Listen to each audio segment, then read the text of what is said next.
مسلم league نون کے رہنما اور سابق وزیر دفاع خواجہ آصف نے سابق army chief general retired Qamar Javed Bajwa کی ایکسٹینشن پر ڈیل کا اعتراف کر لیا ہے۔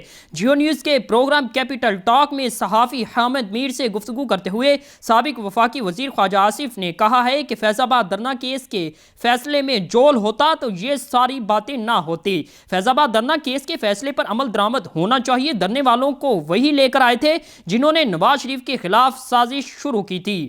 سابق army chief general Qamar Javed Bajwa کی مدت ملازمت میں توسیع کے حوالے سے گفتگو کرتے ہوئے خواجہ آصف نے کہا ہے کہ جنرل باجوہ کی توسیع کی حمایت کرنے کی کوئی منطقی لاجک پیش نہیں کر سکتا۔ پارٹی قیادت نے محسوس کیا اس وقت آرمی چیف کی توسیع کے فیصلے کے ساتھ جانا چاہیے۔ انہوں نے مزید کہا کہ نواز شریف نے شرط لگائی کہ اس کے ریٹرن فیور نہیں ہوگی۔